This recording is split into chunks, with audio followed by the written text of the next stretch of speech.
적대적 방식으론 모든 것을 잃을 거라는 트럼프 미국 대통령의 경고에 북한이 더 잃을 것이 없다며 맞받았습니다. 북미 간 신경전이 고조되는 가운데 북한이 대륙간 탄도미사일 ICBM을 쏠 가능성이 제기되고 있습니다. 자유한국당이 의원총회에서 필리버스터 철회를 보류했습니다. 예산안 협상 결과를 보겠다는 건데 민주당은 원칙대로 처리할 거라고 밝혀 내일 여야 5당의 단일 예산안으로 처리될 가능성이 커지고 있습니다. 청문회 준비단 사무실에 첫 출근한 추미애 법무부 장관 후보자가 검찰개혁에 국민의 기대와 요구가 높다며 검찰개혁 의지를 강하게 내비쳤습니다. 윤석열 검찰총장과는 기관 대 기관으로 상호 간 존중하면서 주어진 권한을 잘 행사하겠다고 강조했습니다. 삼성 바이오로직스 분식회계와 관련해 증거를 인멸한 혐의를 받던 삼성 임직원들에 대해 법원이 1심에서 실형을 선고했습니다. 재판부는 해당 임직원들이 그룹 차원의 조직적 증거인멸과 은닉을 통해 실체적 진실을 밝히는 데 지장을 줬다고 지적했습니다. 등기사에 이름을 올리고 경영하는 총수 일가 비율이 최근 5년 동안 계속 줄었습니다. 실제 지배력은 행사하면서 법적 책임은 회피하고 있는 건데 재벌 총수를 견제해야 할 이사회는 99% 넘게 원안대로 통과시켜 여전히 거수구에 그치고 있습니다. 미세먼지 공습으로 내일 서울 등 수도권과 충북에 미세먼지 비상 저감 조치가 발령됐습니다. 특히 수도권은 초미세먼지 농도가 매우 나쁨 수준까지 올라 첫 특보가 내려질 가능성이 커 주의가 필요합니다. 여러분 안녕하십니까? 뉴스나이트입니다. 북한이 지난 주말 중대한 시험을 했다고 주장한 이후 북한과 미국이 또다시 말폭탄을 주고받기 시작했습니다. 트럼프 대통령은 김정은 위원장을 향해 적대적으로 행동하면 모든 걸 잃게 될 것이라고 경고했습니다. 첫 소식 워싱턴 강태욱 특파원의 보도입니다. 트럼프 대통령은 김정은 북한 국무위원장이 적대적으로 행동하면 사실상 모든 것을 잃게 될 것이라고 경고했습니다. 김정은은 너무 영리하다며 추켜 세운 뒤 적대적 방식으로 행동하면 잃을 것이 너무 많고 사실상 모든 것을 잃을 것이라고 강조했습니다. 적대적 방식의 행동은 그동안 미 행정부 관료들이 밝혔듯 대륙간 탄도미사일 시험 발사나 핵실험을 뜻하는 것으로 보입니다. 북한의 수차례 도발에 트럼프 대통령이나 관료들은 두 가지가 아닌 것은 크게 문제되지 않는다고 반응해왔습니다. 특히 트럼프 대통령은 그동안 두 가지를 대북 외교의 성과로 거듭 내세워왔기 때문입니다. 하지만 이번 트럼프 대통령의 반응에서는 그동안 내세워왔던 김정은 위원장과의 좋은 관계가 언급되지 않아 경고에 대한 수위가 높다고 할 수 있습니다. 또 트럼프 대통령의 이 같은 기류 변화는 지난 3일 북대서양 조약기구 정상회의 때부터 감지됐습니다. 대치 관계일 때 조롱의 언사로 사용했던 김정은 위원장을 향한 로켓맨이란 말과 함께 무력 사용 가능성까지 언급했습니다. Like sending rockets up, doesn't he? That's why I call him Rocket Man. 그렇더라도 아직까지 직설적 화법으로 공격을 하지 않는 것은 여전히 대화를 통한 해결의 문을 열어두고 있는 것이란 분석입니다. 워싱턴에서 YTN 강태욱입니다. 모든 걸 잃을 수도 있다는 트럼프 대통령의 발언에 북한은 더 잃을 게 없다고 맞받아쳤습니다. 망령든 늑다리라는 표현을 또 썼습니다. 북한과 미국의 강대강 대결 분위기가 다시 고조되고 있습니다. 장하영 기자입니다. 트럼프 대통령이 적대적 방식으로는 모든 걸 잃을 것이라고 말한 지 하루 만에 북한이 이를 맞받았습니다.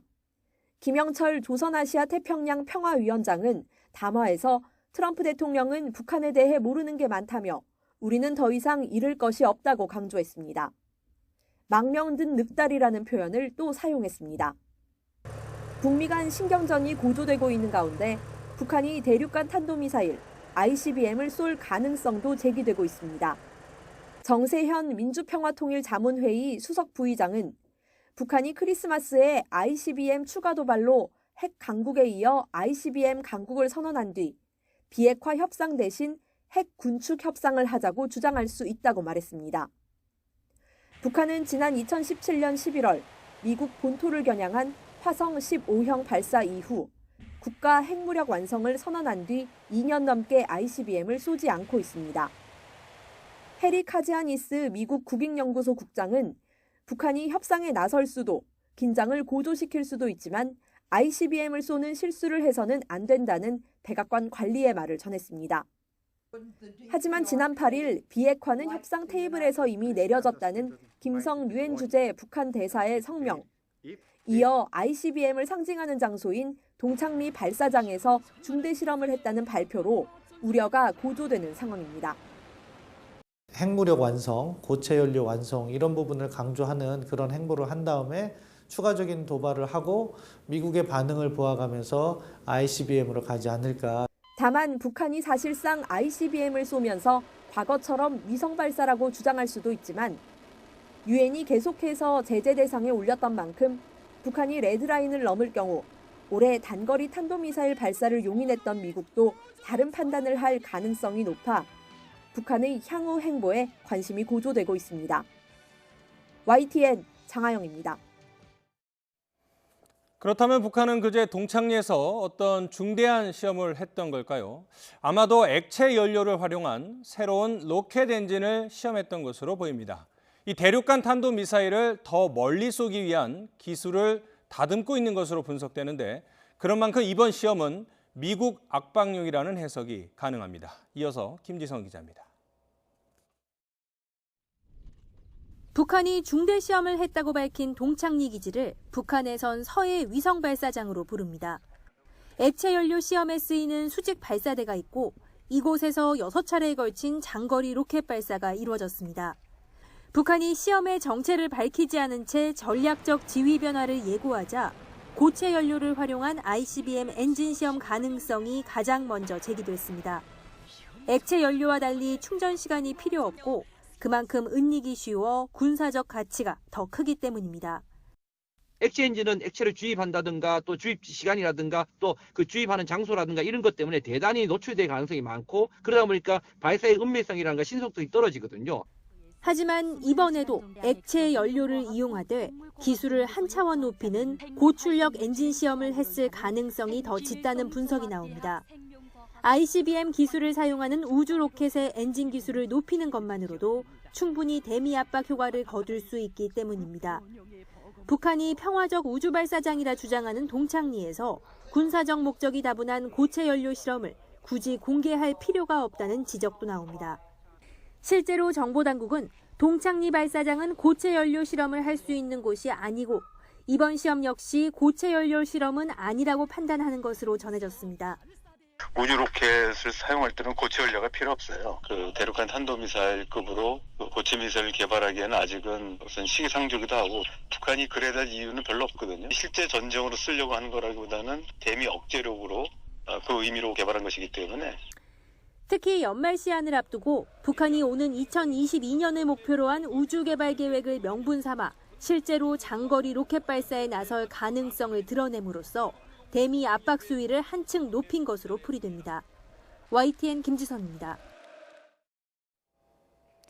정기국회 종료를 하루 앞두고 정상화 물꼬를 트는가 싶었던 국회가 또다시 예측 불허 상황으로 빠져들었습니다. 한국당이 여야 3당 원내대표의 합의를 뒤집고 돌연 필리버스터 철회 결정을 보류하기로 한 건데요.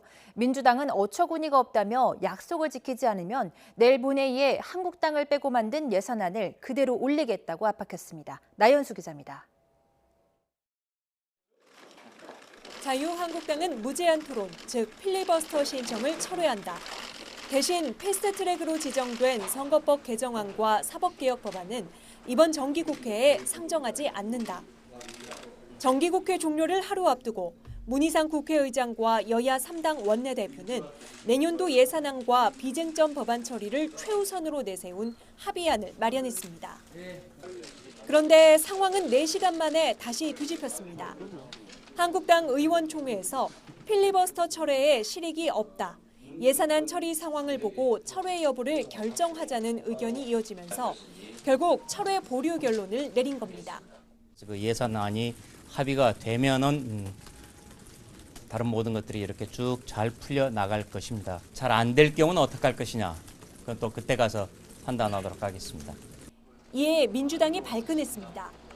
예산안 합의 처리와 필리버스터 신청 처리는 동시에 이뤄져야 한다며 한국당의 자의적 해석이 황당하다는 반응입니다. 자유한국당 신임 원내대표가 3당 원내대표 간 첫 번째 합의 사항도 지키지 않은 상황이 참으로 어처구니가 없습니다. 우리는 이후 누구와 무엇을 믿고 논의해야 하는지 매우 우려스럽습니다. 무슨 일이 있어도 정기국회 마지막 날인 10일 본회의에서는 예산안을 처리해야 한다는 게 민주당의 방침입니다. 자정이 지나면 이미 법정 기한을 넘긴 예산안 처리 시점이 한없이 늦어질 수도 있기 때문입니다. 내일 예산안을 처리하기에는 여야 심사 시한이 너무 빠듯해 결국 예산안 처리를 최대한 늦춰 패스트트랙 상정까지도 무한정 미루려는 게 한국당의 노림수 아니냐는 분석이 민주당에서 나오고 있습니다.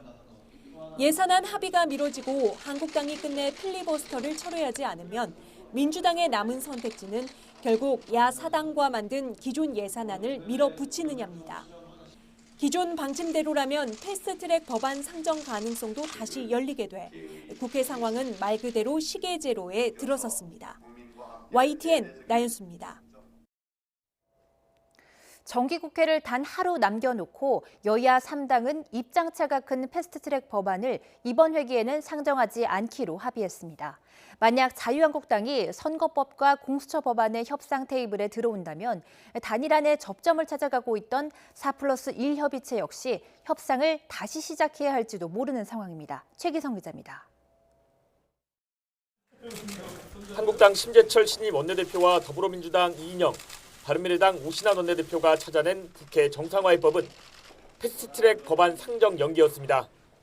동물국회라는 소리까지 들으며 여야가 충돌했던 선거법 개정안과 고위공직자 범죄수사처 설치법 등 검찰개혁 법안을 정기국회 본회의 중엔 처리하지 않기로 한 겁니다. 팩트에 올라간 공선법 그리고 또 공수처법 그거는 지금 상정하지 않고 국동은 휴일도 반납하고 단일안을 도출하기 위해 협상을 이어가던 4+1 협의체로 튀었습니다. 협의체는 선거제와 관련해 이미 지역구 250석과 비례대표 50석, 연동률 50%를 가닥으로 의견을 모아가고 있는 것으로 파악됐습니다. 적어도 선거법 협상은 잘 돼가고 있다. 좋은 기대를 가지고 있다. 이렇게 말씀을 드립니다. 공수처 역시 재판에 넘기는 기소권을 주는 대신 기소심의위원회를 만들어 심사하는 쪽으로 단일안을 도출 중인데 민주당, 정의당과 다른 정당 사이에 이견 조율이 남았습니다. 여기에 선거법 관련 공식 입장을 한 번도 내놓지 않은 데다 공수처 설치 자체를 반대하는 한국당이 새 협상자로 끼어들면 논의는 원점으로 돌아갈 가능성이 큽니다. 4+1도 자유한국당의 전향적 입장이 있다면은 열어놓고 이야기해 볼 수 있다 이런 입장이라고 생각합니다. 그렇다고 두 법안 모두 원천무효를 주장해온 한국당 의견을 받아들이고 다른 야당들의 의견을 무시하기에는 공수처법 처리가 절실한 민주당으로서도 부담스러운 상황입니다. 여야가 패스트트랙 법안을 처리하기 위한 협상 시간은 벌었지만 미뤄둔 숙제를 언제 어떻게 처리할지는 여전히 장담할 수 없어 보입니다. YTN 최기성입니다. 앞서 보신 대로 오늘 자유한국당 원내사령탑이 새로 선출됐죠. 한국당 신임 원내지도부를 처음 만난 강기정 청와대 정무수석은 고향 선배이고 술친구라면서 원만한 관계에 대한 기대감을 나타냈는데요. 하지만 시작부터 여야 합의가 무산되면서 청와대가 한국당과 협치의 성과를 만들 수 있을지는 좀 더 지켜봐야 할 것 같습니다. 김도원 기자입니다. 강기정 청와대 정무수석이 문재인 대통령의 축하난을 들고 자유한국당 원내대표실을 찾았습니다. 강 수석은 개인적 인연을 강조하며 남다른 친근감을 드러냈습니다. 청와대와 관계 그리고 이 야당과의 관계 이런 부분들이 잘 풀어졌으면 좋겠습니다. 대표님은 또 동양의 선배님이시기도 하시고 또 새로 정책위 의장님은 오랫동안 술친구이기도 하고 더 대화도 더 잘 되려 봅니다. 강 수석은 지난달 예산결산특위가 무산된 날 김재원 예결위원장과 맥주 회동을 했다며 SNS에 사진을 올리기도 했습니다. 문재인 정부 정무수석과 박근혜 정부 정무수석이라는 공통점, 자신이 야당 때 예결위 관사를 지냈던 경력도 비슷하다고도 소개했습니다. 강 수석은 김재원 정책위 의장을 한국당 내부에서 발언권이 세고 자신과도 말이 통하는 의원으로 평가하고 있어서 청와대와 한국당의 새로운 소통 창구로 주목받고 있습니다. 김재원 정책위의장님은 원체 저하고 대화를 많이 했던 관계예요. 여러분들이 다 아시겠지만은. 한국당 원내 지도부 교체를 계기로 문 대통령이 공을 들여온 여야정 상설협의체 재가동 등의 협치 복원 가능성도 거론됩니다. 하지만 총선을 5달 앞둔 야당 지도부로선 청와대와 협조하기보다는 각을 세울 가능성이 큽니다. 심 원내대표는 강력한 대여 투쟁을 공약했고 협치보다 공격수 역할에 익숙합니다. 지난 대선 때는 국회 부의장이었지만은 뒷짐지고 앉아있지 않았습니다. 문재인 후보 아들의 한국고용정보원 불법 특혜 취업 의혹을 밝혀내고 싸웠습니다. 북한이 연말까지를 시한으로 제시한 한반도 비핵화 협상도 청와대는 조속한 북미 대화 재개를 목표로 하고 있지만 한국당은 총선 전 회담 개최에 부정적이어서 청와대와 한국당 새 지도부의 소통 채널이 어떤 조합을 보여줄지 주목됩니다. YTN 김도훈입니다. 삼성바이오로직스 분식회계 의혹과 관련해 증거인멸을 지시한 혐의로 기소된 삼성전자 부사장들이 1심에서 모두 실형을 선고받았습니다. 재판부는 그룹 차원의 조직적 증거인멸로 의혹에 대한 실체적 진실 발견에 지장이 생길 수 있게 됐다고 지적했습니다. 강희경 기자입니다. 지난해 말 삼성바이오로직스 분식회계 관련 수사에 착수한 검찰은 먼저 증거인멸 의혹과 관련해 삼성 임직원들을 줄줄이 구속했습니다. 그리고 삼성전자 부사장 등 삼성 측 임직원 8명을 증거인멸 교사 등 혐의로 재판에 넘겼습니다. 어린이날 회의 때 증거인멸 지시하셨습니까? 1심 재판부의 판단은 모두 유죄였습니다. 서울중앙지법은 삼성전자 사업지원 TF 이모 부사장에게 징역 2년을, 박모, 김모 부사장에게는 징역 1년 6개월을 선고했습니다. 함께 기소된 삼성전자와 삼성바이오, 삼성바이오에피스 임직원 5명의 혐의도 유죄로 인정하고 징역형의 집행유예를 선고했습니다. 재판부는 엄청난 양의 자료를 그룹 차원에서 조직적으로 인멸, 은닉하게 해 회계부정 의혹 사건과 관련한 실체적 진실 발견에 지장을 줄 수 있게 됐다고 지적했습니다. 스스로 떳떳했다면 자료를 숨길 게 아니라 적극 해명하는 게 정당했다는 겁니다. 이번 선고는 삼성바이오 분식회계 의혹 사건과 관련한 법원의 첫 판단입니다. 다만 본류인 분식회계 의혹에 대해선 판단을 내리지 않았다고 분명히 선을 그었습니다. 재판부는 분식회계 쟁점에 대한 최종 판단 없이도 이 사건 유무죄 판단이 가능하다고 봤다며 국가의 형사사법 기능에 지장이 초래됐는가만을 기준으로 형을 정했다고 설명했습니다. 분식회계와 관련된 본안 사건은 아직도 검찰 수사가 진행되고 있습니다. 이에 대해 재판부는 오랜 수사에도 검찰이 아직 기소조차 하지 못했다고 꼬집으며 치열한 법정 다툼이 예상된다고 내다봤습니다. YTN 강희경입니다. 등기사의 이름을 올리고 경영하는 총수일가 비율이 최근 5년 동안 줄어들었습니다. 지분을 갖고 실제 지배력을 행사하면서도 법적 책임은 회피하고 있다는 뜻입니다.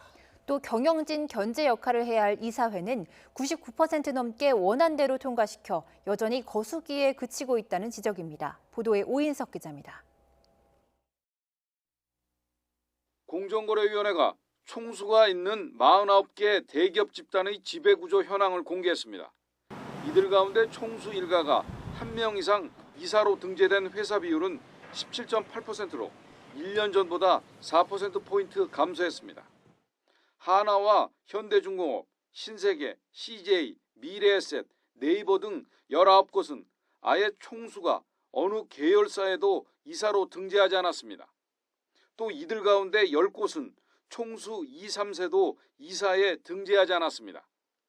최근 5년 동안 총수 일가 이사 등재 비율은 계속 감소했고 5%대를 유지하던 총수 본인의 등재 비율도 5% 아래로 떨어졌습니다. 공정위는 총수 일가가 보유한 지분과 경영권을 고려할 때 이사 등재 회피는 책임 경영 차원에서 바람직하지 않다는 입장입니다. 이사와 관련해서는 상법상의 어떤 손해배상 책임이라든지 아니면 기타 관련법에서도 대표이사나 이사로 인해서 어떤 형벌적인 책임 부분들이 많이 발생할 수 있기 때문에 그런 부분들을 에서 조금 벗어나고자 하는 부분들이 작용하고 있다라고 생각이 듭니다. 경영진을 견제하는 이사회 기능도 여전히 미흡했습니다. 총수가 있는 집단의 이사회 원안 가결률이 99%를 넘었고 특히 일감 몰아주기 같은 대규모 내부 거래 안건의 찬성률은 100%였습니다. 지난해 스튜어드십 코드 도입 이후 국내 기관 투자가들의 의결권 행사는 1년 새 77.9%에서 78.7%로 높아졌습니다. YTN 오인석입니다. 추미애 법무부 장관 후보자는 검찰 개혁에 대한 국민의 기대가 높아졌다며 국정 공백을 빨리 메우겠다고 강조했습니다. 윤석열 검찰총장과는 잘 모르는 사이로 개인이 아닌 기관 간의 관계라고 강조하며 개혁 의지를 분명히 했습니다. 박서경 기자입니다. 추미애 법무부 장관 후보자가 청문회 준비단 사무실이 꾸려진 남부준법지원센터로 처음 출근했습니다. 밝은 표정의 추 후보자는 취재진의 질문에 법무부 수장 공백을 메우는 게 가장 급하다고 말했습니다. 구체적인 구상을 내놓지는 않았지만 국민의 기대와 요구가 높아졌다며 검찰개혁 의지를 강조했습니다. 사법개혁과 검찰개혁의 요체라고 한다면 국민들께서 안심하시는 것, 국민들을 편안하게 만드는 것이라 생각합니다. 가장 시급한 일은 장기간 이어진 법무 분야의 국정 공백을 시급히 메우는 일이라 하겠습니다. 최근 청와대를 겨냥한 전방위 수사로 여권과 긴장감이 높아진 윤석열 검찰총장이 후보자 지명 다음 날 전화를 한 것에 대해서도 말을 꺼냈습니다. 추 후보자는 윤 총장과 서로 모르는 사이라는 표현으로 거리를 두면서도 상호 존중에 위임받은 권한을 잘 행사하겠다는 뜻을 내비쳤습니다. 서로 모르는 사이이기 때문에 헌법과 법률에 의한 기관 간의 관계인 것이지 상호 간에 존중하고 또 잘 행사하고 최선을 다하는 것이 국민을 위한 길이라고 생각할 것입니다. 직제상 법무부의 외청에 불과한 검찰의 막강한 권한을 견제하고 법무부의 탈검찰화 확대 등 검찰개혁 과제를 감안한 발언으로 풀이됩니다. 다만 내년 초로 예상되는 검찰 인사권 행사나 검찰과 경찰의 대표적 갈등 사례로 꼽히는 울산 고래고기 사건 관련 질문에는 말을 아꼈습니다. 추 후보자는 판사 출신 이용구 법무실장을 비롯해 검찰개혁안에 관여한 실무진을 중심으로 이달 말로 예상되는 인사청문회 준비에 돌입했습니다. 조국 전 장관 당시 불거졌던 검찰개혁과 현안 수사 등을 둘러싼 법무부와 검찰의 갈등을 추 후보자가 어떻게 극복해 나갈 건지도 이번 청문회의 쟁점이 될 것으로 예상됩니다. YTN 박서경입니다. 추미애 법무부 장관 후보자가 인사청문회 준비단 첫 출근에 나서면서 본격적인 준비에 돌입했습니다. 여성 판사 출신의 개혁적인 성향 때문인지 최근 추 후보자와 평행 이론으로 떠오르는 한 사람이 있습니다. 바로 16년 전 노무현 정부에서 초대 법무부 장관을 지냈던 강금실 전 장관인데요. 묘하게 닮은 듯한 두 사람. 어떤 점이 같고 또 어떻게 다를까요? 나이도 1살 차이인 두 사람은 비슷한 시기에 법관 생활을 시작했습니다. 판사 출신의 각종 여성 1호 타이틀로 유리천장을 깼다는 공통점이 있죠. 성향도 비슷합니다. 강 전 장관은 진보 성향 법조인 모임인 우리법 연구회의 창립회원인데다 민변 부회장을 지냈습니다. 또 추 후보자 역시 판사 시절 전두환 정권의 불온 서적에 대한 압수수색 영장을 전국에서 유일하게 혼자만 기각했을 정도로 개혁적인 소신을 지켜왔습니다.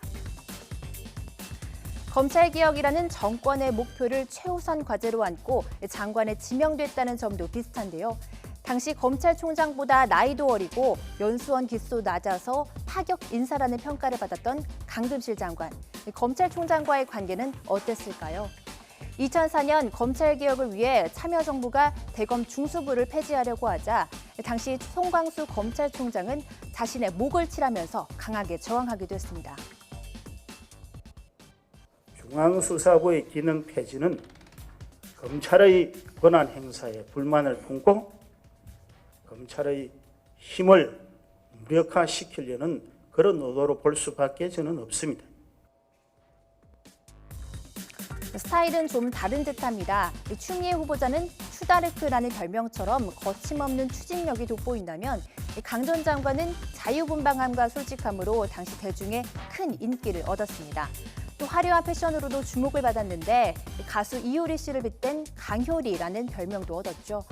2003년에 인사 문제 등으로 검찰과 불화설이 나돌자 송광수 총장과 저녁 자리에서 폭탄주를 나눠 마시고 이렇게 또 팔짱까지 꼈던 그녀의 모습은 호탕한 정치력을 보여주는 유명한 일화입니다. 하지만 결과적으로는 검찰개혁을 실패하면서 강 전 장관은 1년 5개월 만에 자리에서 물러났고 중수부도 2013년 이명박 정부 때 폐지됐습니다. 많은 말씀 나누셨어요? 그럼요. 너무 원래 감가 좋은데 오해. 약간의 차이가 있는 것처럼 언론에 비쳤는데 사실은 그런 것이 아니다. 추 후보자는 집권 여당 대표를 지낸 거물 정치인이라는 점에서 당시 40대였던 강 전 장관과는 무게감이 다르다는 평가입니다. 추 후보자는 인사청문회 준비단 첫 출근길에서 윤석열 총장과는 서로 잘 모르는 사이라며 서로 존중하면서 국민을 위한 길을 가겠다는 말을 남기기도 했죠. 강 전 장관은 실패한 검경 수사권 조정과 공수처 설치, 문재인 정부의 추다르크는 성공할 수 있을지 주목됩니다. 유재수 전 부산시 부시장 감찰 무마 의혹을 수사하는 검찰이 윤건영 청와대 국정기획 상황실장을 비공개로 소환해 조사했습니다. 김경수 경남지사와 천경득 청와대 선임 행정관까지 이른바 텔레그램 대화방 의혹의 당사자들이 모두 조사를 받은 만큼 조국 전 장관의 소환만 남겨두게 됐습니다. 부장원 기자입니다. 윤건영 청와대 국정기획상황실장이 참고인 신분으로 검찰 조사를 받았습니다. 윤 실장은 유재수 전 부시장을 통해 금융권 인사에 개입했다는 이른바 텔레그램 대화방 의혹을 받는 멤버 가운데 한 명입니다. 김경수 경남지사, 윤건영 정책실장입니까?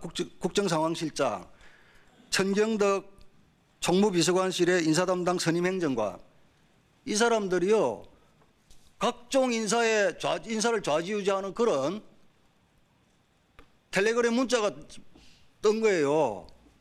앞서 김경수 경남도지사와 천경득 청와대 선임행정관도 조사를 받은 사실이 확인됐습니다. 이에 따라 대화방 의혹이 제기된 3명에 대한 조사가 마무리됐습니다. 검찰은 3사람을 상대로 실제로 인사 개입 논의가 있었는지, 또 유 전 부시장과의 관계를 바탕으로 감찰 중단 과정에 관여했는지 캐물었습니다. 검찰의 조사 내용이 공개되지 않은 가운데 김경수 지사는 언론에서 제기된 여러 의혹은 사실이 아니라고 해명했습니다. 앞서 청와대도 자체 조사 결과 문제의 단체 대화방은 존재하지 않았다고 밝혔습니다.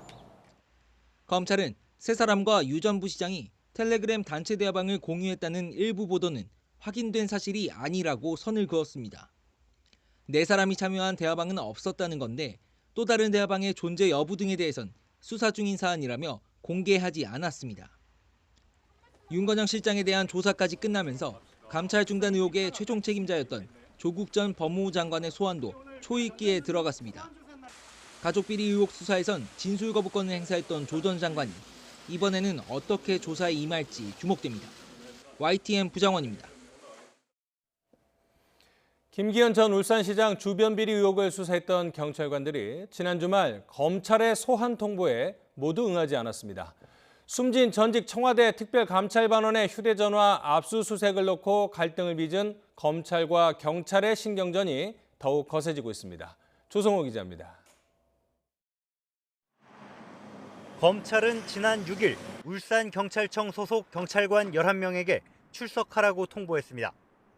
지난 2017년 하반기부터 진행된 김기현 당시 울산시장 관련 수사에 참여했던 경찰관들입니다. 이틀 기한을 줬지만 단 한 명도 응하지 않았습니다. 2017년 10월 당시 울산경찰청장이던 황운하 대전경찰청장은 김 전 시장 관련 사건을 맡았던 수사팀을 교체합니다. 이후 청와대에서 경찰청을 통해 내려보낸 첩보 등을 바탕으로 선거를 석 달 앞두고 수사가 본격화됐습니다. 검찰은 당시 경찰관들을 상대로 수사팀 교체가 적절했는지 추궁한 뒤 황운하 청장을 조사하려 했지만 차질이 불가피해졌습니다. 황 청장은 YTN과 통화에서 정당한 직무를 수행한 경찰관을 하명 수사란 틀을 짜놓고 수사하고 있다며 불만을 드러냈습니다. 울산경찰청 관계자도 검찰이 빠듯하게 출석을 요구해왔다면서도 출석 여부는 개인 선택이라고 선을 그었습니다. 조직적인 소환 불응은 아니란 겁니다. 숨진 전직 청와대 특별감찰반원의 휴대전화 압수수색을 놓고도 신경전이 계속되고 있습니다. 앞서 검찰은 압수수색한 휴대전화를 되찾아가려는 경찰의 압수수색 영장을 타살 혐의점이 없다며 2차례 기각했습니다. 경찰 관계자는 휴대전화 통화 내역에 대한 영장은 발부됐는데 압수수색 영장을 청구하지 않은 건 검찰의 자기 모순이라며 거듭 유감을 드러냈습니다. 고래고기 환부 사건으로 울산에서 시작된 검경 갈등이 이번 수사를 계기로 더욱 격해지는 모양새입니다. 이와 별도로 검찰은 임동호 전 더불어민주당 최고위원에게 소환을 통보하는 등 울산 지역에서 김 전 시장 비리가 언급된 출발점을 쫓고 있습니다. YTN 조성호입니다. 내일 서울 등 수도권과 충북에 미세먼지 비상 저감 조치가 발령됩니다. 내일은 오늘보다 더 상황이 더 악화하면서 특보가 내려질 가능성이 커 주의가 필요합니다. 김진두 기자가 보도합니다.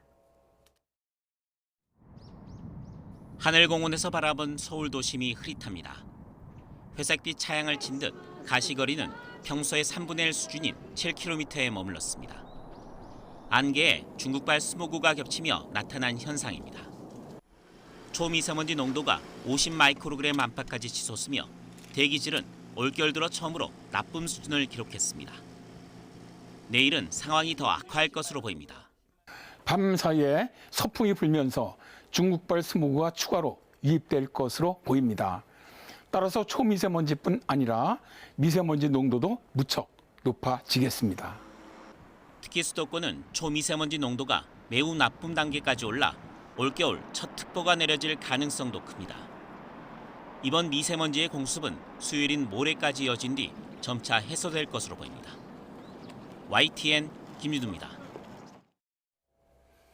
우리나라 국민은 27살부터 버는 돈이 쓰는 돈보다 많아져 흑자 생활을 시작하는 것으로 집계됐습니다. 이후 41살에 소득의 정점을 찍고 정년을 코앞에 둔 59살부터는 나가는 돈이 많아 적자로 바뀌는 것으로 나타났습니다. 김평정 기자입니다. 최종 학교를 언제 마치느냐에 따라 조금 이르고 느린 차이가 있지만 취직은 대부분 20대에 합니다. 그래서 보통 20대 중후반부터 일해서 버는 소득이 생기게 됩니다. 통계청 조사에서도 한국인은 태어나서 20대 초중반까지 쓰는 돈이 더 많은 적자 생활을 하다가 27살부터 흑자 인생을 사는 것으로 나왔습니다. 이후 32년가량을 흑자로 보내다가 정년이 임박한 59살부터 다시 나가는 돈이 더 많은 적자로 바뀌었습니다. 다만 적자로 전환되는 나이가 1년 전 조사에 58살보다는 1살 늦춰졌는데 고령화 때문에 나이 들어도 일하는 인구가 늘었기 때문으로 분석됩니다. 적자폭이 가장 큰 나이는 한창 공부할 때인 16살로 2,867만 원 적자였고 흑자폭은 41살에 1,435만 원으로 최대였습니다. 적자로 살아가는 연령대를 도와주는 것은 가족과 국가였습니다. 15살에서 64살 노동연령층은 유년층과 노년층에 112조 원을 세금 등을 거친 공공이전으로 99조 원을 상속증여 같은 민간이전으로 나눠졌습니다. 14살까지는 민간이전 금액이 더 많아 부모가 주로 책임지고 65살 이상은 공공이전 금액이 훨씬 많아 사회가 책임지는 구조였습니다. 노령층이 받는 공공이전 금액 가운데 특히 보건의료 비용이 25조 2천억여 원에 달했습니다. 14살 이하 유년층은 사교육비로 쓰는 돈만 20조 9천억여 원이었습니다. 전체 국민으로 보면 소비는 952조 원이었지만 노동소득은 842조 원에 그쳐 110조 원가량 적자를 보였습니다. YTN 김평정입니다. 우리 국민 10명 가운데 6명 이상은 전반적으로 행복하다고 생각하며 한국인인 것이 자랑스럽다고 생각하는 사람도 80%가 넘는 것으로 조사됐습니다. 경제적으로는 자신이 중산층이라고 답한 비율이 줄고 중산층 이하라고 답한 비율은 늘었습니다. 기정훈 기자입니다. 국민의 의식과 가치관에 대한 정부 조사 결과가 공개됐습니다. 응답자의 63.6%는 전반적으로 행복하다고 답했고 자신이 하는 일이 가치가 있다고 답한 응답자도 68.3%에 달했습니다. 행복지수를 10점 만점으로 물었을 때 응답자 평균 6.8점을 기록해 2013년 6.9점, 2016년 7.0점보다 소폭 하락했습니다. 한국인이라는 게 자랑스럽다는 응답은 83.9%로 3년 전보다 8.3%포인트 올랐으며 우리 역사가 자랑스럽다는 응답도 6.5%포인트 오른 83.3%를 기록했습니다. 그러나 사회 구성원 간 갈등은 크게 심화한 것으로 나타났습니다. 응답자의 91.8%가 진보와 보수 간의 갈등이 크다라고 답해 지난 2016년 조사 때보다 무려 14.5%포인트가 상승했습니다. 최근 사회 문제가 된 남녀 갈등도 3년 전보다 11.8%포인트 늘어난 응답자의 54.9%가 갈등이 크다고 답했습니다. 경제적으로도 자신이 중산층이라고 답한 비율은 3년 전보다 9.3%포인트 줄어든 34.6%에 그쳤고 중산층 이하라고 답한 비율은 8.9%포인트 늘어난 59.8%인 것으로 조사됐습니다. 통일에 대한 시각도 서두를 필요 없다는 대답이 3년 전보다 10%포인트 넘게 늘어나 61.1%를 기록했습니다. 가급적 빨리 해야 한다는 대답은 11.1%로 지난 2006년 28.0%에서 13년 만에 절반 이하로 줄었습니다. 이 조사는 문체부가 한국갤럽에 의뢰해 전국 만 19세 이상 79세 미만 성인 남녀 5,100명을 대상으로 개별 면접 조사 방식으로 실시했으며 95% 신뢰 수준에서 최대 허용 오차 플러스 마이너스 1.4%포인트입니다. YTN 기정훈입니다. 구직을 원하는 실업자를 지원하는 정부의 구직급여 규모가 올해 사상 처음으로 8조 원을 넘을 것으로 보입니다. 정부는 고용보험 가입자가 늘어나고 보장액이 높아졌기 때문이라고 설명했습니다. 이승훈 기자입니다. 갑작스럽게 직장을 잃은 사람을 돕는 정부의 대표적인 지원금이 구직급여입니다. 적극적인 재취업 의지만 있으면 받을 수 있습니다. 지난달에는 41만 2천여 명이 한 사람에 144만 원 정도의 구직급여를 받았습니다. 한 달 지급액은 5,932억 원, 누적 지급액은 7조 4,832억 원인데 이 추세면 올해 처음으로 한 해 지원 규모가 8조 원을 넘을 걸로 보입니다. 구직급여 신규 신청자는 8만 6천 명으로 산업별로 살펴보시면 제조업에서 18,200명, 도소매에서 1,500명, 건설업에서 1,200명 주로 신청하셨습니다. 정부는 매서운 고용 한파만이 8조 원 예상 돌파의 원인은 아니라고 말합니다. 고용 사정이 나아지는 거로 미뤄볼 때 최근 들어 구직급여의 상한액 등을 늘린 게 규모를 키웠다고 설명합니다. 지난달 고용보험 가입자는 지난해 11월보다 47만 7천 명 늘었습니다. 물론 60세 이상 고령층의 증가폭이 가장 컸고 자동차 등 제조업 가입자의 감소세는 지난 9월 이후 여전합니다. YTN 이승훈입니다. 올해 대입 정시 모집에서 소신 지원하겠다는 수험생이 하향 지원하려는 인원보다 2배 더 많은 것으로 나타났습니다. 또 정시 확대 등의 영향으로 수험생의 62%가 재수와 삼수를 고려하고 있는 것으로 조사됐습니다. 한 입시 사이트의 설문조사 결과를 권호진 기자가 보도합니다. 정시 지원 양상에 대한 질문에 수험생 10명 가운데 6명 정도는 적정 지원으로 응답했습니다. 눈에 띄는 것은 상향 소신 지원이 30% 가까이 돼 하향 안정 지원보다 2배나 많다는 점입니다. 내년부터 2015 개정 교육 과정으로 수능 범위가 바뀌는데도 소신 지원 답변이 뚜렷했습니다. 정부의 정시 확대 방침으로 재수 부담을 크게 느끼지 않기 때문으로 분석됩니다.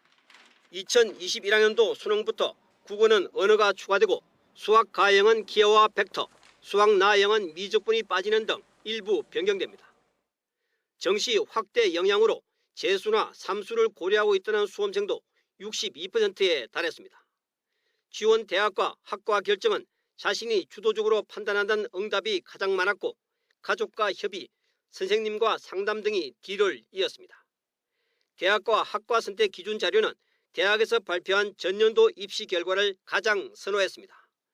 이어 온라인 모의 지원과 합격 진단 결과, 각종 입시 커뮤니티의 전년도 입시 결과 등의 순으로 나타났습니다. 대학을 선택할 때 우선 고려하는 것으로 취업률 등 전공학과 전망이라는 답변이 절반을 넘었고 다음이 대학의 평판도 이른바 간판이었습니다. 입시업체인 UA는 입시 커뮤니티에서 거짓 정보를 흘리는 경우가 있고 온라인 모의 지원이나 정시 합격 진단에서도 컷수가 있을 수 있어 주의가 필요하다고 지적했습니다. YTN 근호진입니다. 일본 후쿠시마 원전 사고 이후 방사능 걱정 때문에 일본산 수산물을 멀리하는 소비자가 많습니다. 손님들이 꺼릴까 봐 일본산 수산물을 국내산으로 속여 내놓은 횟집들이 적발됐습니다. 김종호 기자입니다. 원산지 표시에 참돔은 국내산이라고 적혀 있습니다. 하지만 단속반이 물어보자 횟집 주인은 일본산이라고 실토합니다. 장난 안 갑니다. 여름철에는 일본산이 살이 좋아요. 가리비와 멍게 등을 파는 다른 횟집에서도 일본산이 국내산으로 둔갑했습니다. 항상 저희가 올 때는 항상 보면 표기를 해놔서 저걸 해놓는데 제가 그때 빨리빨리 달라져서 이게. 부산시 특별 단속에서 일본산 수산물을 국내산으로 허위 표시하다 적발된 횟집은 8곳. 일본산이지만 원산지 표시를 아예 지운 곳은 3곳이 적발됐습니다. 저희가 9월부터 11월까지 그 수산시장하고 큰 대형업소 횟집을 찾아다니면서 단속을 시행했고 10년 전 원산지 표시 모범시장으로 지정됐던 한 수산물 시장에서는 입점업소 28곳이 원산지 표시에 문제가 있는 거로 나타나기도 했습니다. 우리와 일본은 양식 환경 등이 달라서 수산물에도 차이가 있습니다. 우선 이 양식 참돔은 일본산의 경우 붉은색을 띠지만 우리의 경우는 검은색을 띱니다. 가리비는 크기와 모양, 색깔 모두 차이가 있어 구별이 쉬운 편이고 멍게의 경우는 전체 모양과 돌기가 분포한 모양으로 구별합니다. 하지만 식당에서는 이런 차이를 쉽게 알 수 없는 경우도 있어서 소비자의 주의와 함께 관계기관의 지속적인 단속도 필요합니다. YTN 김종호입니다. 미국과의 무역 마찰이 장기화하면서 중국의 수출이 감소하고 경기 둔화도 계속되고 있습니다. 때문에 중국이 협상 타결을 희망하고 있다는 분석이 나오고 있지만 미중 정상이 연내에 만나서 협상을 매듭짓기는 어려울 거라는 전망이 나오고 있습니다. 베이징에서 강성우 특파원이 보도합니다. 미국과의 무역 마찰로 직접 타격을 입는 분야는 중국의 수출입니다. 지난달에는 1.1%가 줄어들었고 올해 들어 지난달까지 0.3%가 감소했습니다. 이런 수출 하락은 예상보다 큰 폭이어서 중국이 협상 타결을 서두른다는 분석도 나오고 있습니다. 我们早就说过，打贸易战损人害己，到头来损害的还是美国人民的利益。 하지만 1차 합의 타결 시한으로 여겨진 15일까지 정상회담을 통한 서명은 사실상 불가능해졌습니다. 시간이 일주일도 채 남지 않아 트럼프 대통령과 시진핑 주석의 회담 자체가 힘들기 때문입니다. 극적인 반전이 없다면 연말까지로 늘려잡아도 성사가 어려울 거라는 관측까지 나오고 있습니다. I don't want to make any forecasts about any dates. There's no arbitrary deadlines. Never has been. 정상 대신 장관급 수석 대표들이 만나서 서명할 가능성이 거론되는 것도 이 때문입니다. 막판 쟁점은 중국이 요구하는 관세 인하의 폭을 미국이 어느 선까지 받아줄까 하는 겁니다. 중국은 반대급부로 미국산 농산물 수입과 금융시장 개방 등을 놓고 협상하고 있습니다. 양측의 밀고 당기기가 길어지면서 협상이 또다시 유예될 수 있다는 전망도 나오고 있습니다. 그래도 이번에는 과거보다는 타결에 대한 기대감이 높아진 상황입니다. 무역 갈등의 장기화가 양국 경제 모두에 부담을 주면서 작은 합의라도 만들어내야 한다는 압력도 커지고 있습니다. 베이징에서 YTN 강성웅입니다. 박병호와 김하성, 이정우 등 키움 히어로즈 강타자들이 올 시즌 골든글러브 무대를 휩쓸었습니다. 두산의 린드블럼은 외국인 선수 2번째로 황금장갑 2년 연속 수상의 영예를 안았습니다. 양시창 기자입니다. 치열한 경합이 펼쳐진 외야에서 키움 선수들이 가장 먼저 호명됩니다. 안타 2위, 타격 5위 이정후가 외야수 중 가장 많은 표를 받았고 타점 1위 센즈도 두 번째로 호명됐습니다. 내년에도 더 멋있는 모습 보여드릴 수 있도록 겨울 내에 준비 잘 하겠습니다. 또 마지막으로 저희 부모님께 너무 감사하고 사랑하고 또 오늘 이렇게 상 받은 영광을 또 제 친구 성훈이와 함께 나누도록 하겠습니다. 외야뿐만이 아니었습니다. 일루수와 유격수도 키움이 자랑하는 국가대표 내야진 박병호와 김하성의 목. 특히 김하성은 전체 347표 중 무려 325표를 얻어 최다 득표 영광도 함께 차지했습니다. 이 골든글러브 놓치기 싫고요. 앞으로도 계속 받을 수 있도록 더 노력하고 그리고 마지막으로 키움 히어로즈 팬분들과 저 항상 기도해 주시고 응원해 주는 우리 가족들 정말 감사하고 사랑합니다. NC로 이적한 뒤 35년 만에 포수 타격왕을 차지한 양의지도 압도적인 득표로 5번째 수상의 영예를 안았습니다. 또 올해를 끝으로 미국 무대 진출을 선언한 두산 린드블럼은 MVP에 이어 골든글러브까지 차지했습니다. 2015년과 2016년 NC 테임즈에 이어 외국인 선수 두 번째로 골든글러브 2연패를 달성하며 한국 생활의 화려한 피날레를 장식했습니다. Teammates, coaches, everybody, it's an honor to be up here, come spend time with you guys. Lastly, thank the fans for all your support throughout the course of my career here. You guys have made Korea feel like home, and we appreciate that. Thank you. SK 최정은 생애 6번째 타이틀을 획득했고 KT 로하스와 두산 페르난데스는 첫 영광을 안았습니다. 이 밖에 KBO 상벌위원회가 뽑은 페어플레이상은 LG의 최은성이, 한국 스포츠 사진기자회가 뽑은 골든포토상은 두산의 배영수가 차지했습니다. YTN 양시창입니다.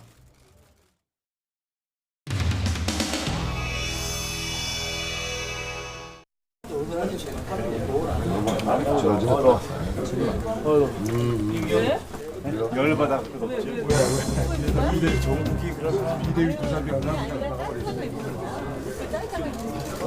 이런 거 정치는 민주주의 써야지 신경살이 맞으면 말이야.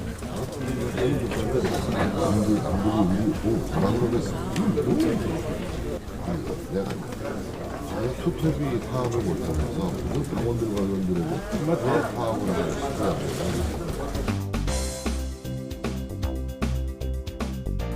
그것이 대한민국을 구하는 길이라고 생각합니다.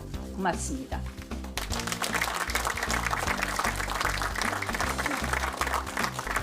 의원님들 진양해 주시면 지금부터 비공개로 진행을 하고자 합니다. 지금 이렇게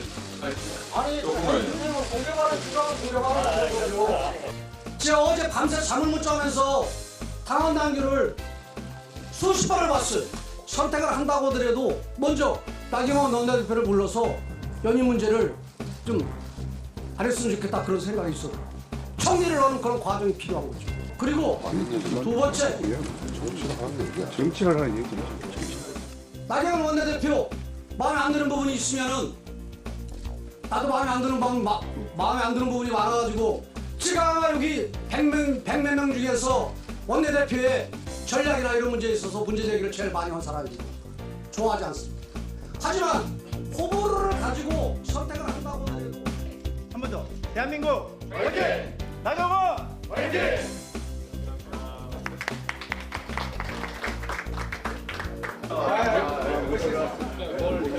웬만성이 장비드립니다. 대변인들 고생했어요.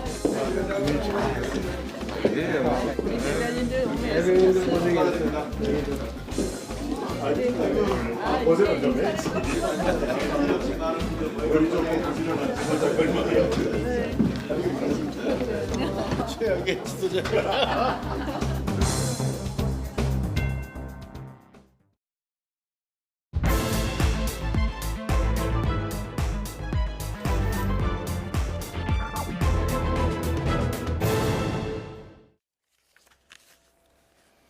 여야 3당이 정기국회 마지막 날인 내일 본회의를 열어서 내년도 예산안과 민생법안 등을 처리하기로 잠정 합의했습니다. 이 당장 급한 불은 껐지만 한국당이 의총에서 합의가 사실상 번복될 가능성을 언급하면서 이 국회가 완전히 정상화되기까지는 난항이 예상됩니다. 나이트 포커스 최진봉 성공회대 교수, 이종근 시사평론가 나오셨습니다. 안녕하세요. 안녕하십니까.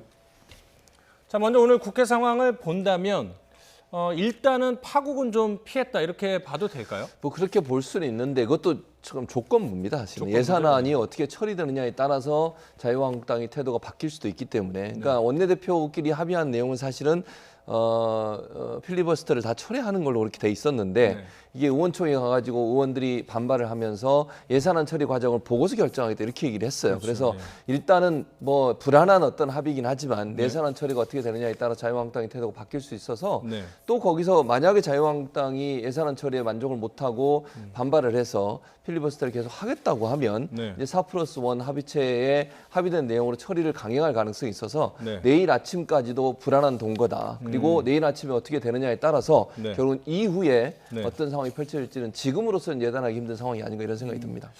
자, 그럼 여기서 심재철 새 원내대표와 김재원 정책위 의장이 오늘 합의한 내용 또 내일 국회 상황은 어떤 단서를 달았는지 한번 들어보고 이야기 이어가도록 하겠습니다.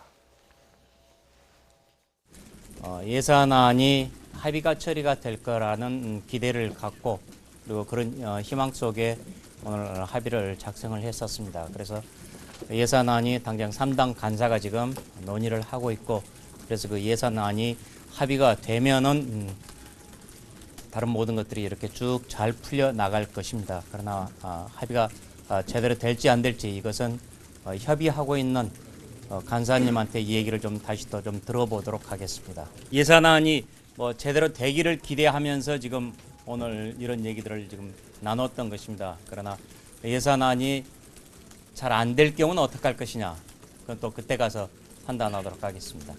예산안이 그동안에 이른바 4+1 체제에서 어떤 일을 해놓았는지 저희들이 먼저 파악을 하고 우리 당이 예산안을 합의 처리할 수 있는 상황으로 다시 돌아올 수 있을 것인지 그 문제를 먼저 검토해야 그 다음 단계의 말씀을 드릴 수 있다고 할 수 있습니다.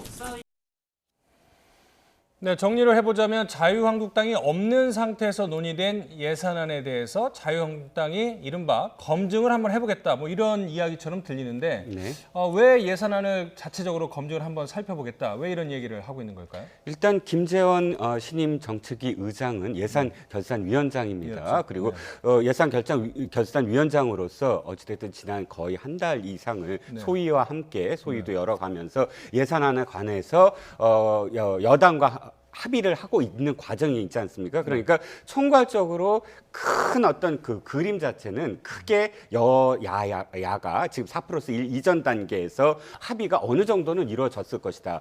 이 생각을 또 왜 할 수 있냐면 지금까지 보시자고요. 예산안이 조건이 된 적은 한 번도 없어요. 패스트트랙 문제라든지 혹은 민생 법안이라든지 이런 것들이 크게 문제가 됐지 예산안 자체는 무슨 뭐 그 이견이 크게 있었다라거나 이렇게 보도된 적은 없습니다. 그래서 예산안과 관련돼서 어찌됐든 두 가지죠. 명분과 실리인데 명분은 제1야당이 합의하지 아니한 예산안은 역대 헌정사상 거의 없었습니다. 이 법정 시한을 넘기는 적은 있었어도 12월 31일 날 차수 변경을 하는 몇 년간 계속 불법적인 위헌적인 어떤 요소는 있었을지언정 제2야당과 합의를 했거든요. 근데 4+1이라는 건 어쨌든 제1야당이 도외시된 상태, 그건 안 된다라는 명분, 실리적으로 지금까지 어쨌든 한국당이 주장해왔던 예산결산위원회에서 주장해왔던 그런 일정 부분들을 그래도 반영을 해야 되지 않느냐, 실리적인 어떤 측면, 이 두 가지가 지금 이 신임 원내 지도부, 한국당 원내 지도부의 주장인 것 같고요. 조금만 더 시간을 주신다면 속내를 들여다보면 이거예요. 자, 지금 필리버스터를 기치로 해서 한국당은 굉장히 투쟁에, 나경원 원내대표가 투쟁의 깃발을 올렸습니다. 그런데 신임 원내 지도부가 그걸 지금 한 번에 뒤집었잖아요. 그것도 어떤 의원총회 전에 일단 이 임시 합의부터 이루어졌습니다. 그러면 일단 자신의 어떤 이 원내의 의원들에게 설득을 해야 돼요. 한 번에 설득이 가능하겠습니까? 일단 조건은 계속 얘기를 해야 돼요. 그래서 예산안 문제를 제일 일단 쉬운 어떤 문제부터 시작을 해서 예산안 들어달라. 그러면 일단 필리버스터 하겠다. 이런 입장인 거는 원내 지도부의 어떤 전략적인 측면이 굉장히 강하거든요. 한 번에 설득 못하면 어찌됐든 여당과의 어떤 협상을 계속 하고 있다. 그래서 최소한 어떤 조건을 걸어서 그 조건에 합당하면 그 다음 단계로 넘어가겠다 하는 것이 여당에 대한 협상이라기 있겠지만 자당 의원들에게 선출은 됐지만 어찌됐든 내가 필리버스터 철회를 했으니까 이 조건은 내가 들어줄게, 갖고 올게라는 그런 어떤 선언이라고 보입니다. 일종의 당내 의원들을 설득하기 위한 전략적 명분 쌓기다, 뭐 이렇게 보시는 거군요. 예. 자, 그렇다면은 뭐 말씀하신 것처럼 당내에서는 이 자유한국당 새로운 원내대표로 선출되자마자 너무 빨리 협상을 벌인 거 아니냐, 뭐 타결을 너무 빨리 나간 거 아니냐, 뭐 이런 비판도 나오는 것 같아요. 그런 비판이 나오더라도 지금 심재철 신임 원내대표 입장에 선택의 카드가 그렇게 많지 않아요. 왜냐하면 9월 10일 날 지금 처리하겠다고 4+1이 가동이 되고 있는 상황이고, 만약에 이렇게 손 놓고 있다가 만약에 법안이 통과가 되거나 이렇게 됐을 경우에는 원내대표가 선출되자마자 제대로 대응하지 못했다고 하는 비판을 받을 수밖에 없는 상황입니다. 그러니까 시기적으로 지금 정기국회 내일이면 이제 끝나고 또 임시국회를 바로 시작하기로 지금 민주당이 제안을 해놓은 상태 아니겠습니까? 이런 상황에서 전혀 협상에 들어가지 않는 것도 사실은 원내대표 입장에 책임을 져야 될 부분이에요. 어떤 결과가 나오든 본인은 비판을 받을 수밖에 없는 상황이기 때문에 협상을 통해서 좀 더 좋은 것을 얻어내려는 의도를 갖고 접근했다고 볼 수 있고, 또 협상은 시간 벌기의 하나의 방법이 될 수도 있습니다. 어떤 결과가 나올지는 모르겠지만. 그래서 저는 심재철 신임 원내대표 같은 경우에는 어떤 형태로든 주고받기를 하면서 패스트트랙에 올려 있는 법안들을 통과를 막으려는 목적이 있다고 저는 봐요. 기본적으로. 그러니까 그 부분을 막기 위해서 다른 부분을 일정 부분 협상하고 협의하고 이런 과정을 통해서 시간을 좀 더 벌고, 그러면서 의원들의 동의도 끌어내려는 의도를 가지고 했다고 저는 보여지는데, 지금의 상황에서 신임 원내대표 입장에서는 협상을 안 할 수 없는 상황이고, 또 시간적으로 봤을 때 이걸 그냥 놔뒀을 때 외부에서 있으면서 그랬을 때는 통과될 가능성도 있기 때문에 그걸 막기 위해서는 불가피하게 협의를 할 수밖에 없는 상황이었다, 이렇게 보여져요. 그렇다면 아까 그래픽에서도 봤지만 한국당 관계자 발언인데요. 필리버스터 철회가 실익이 없다라고 얘기를 하고 있거든요. 그거는 왜 실익이 없다고 보는 걸까요?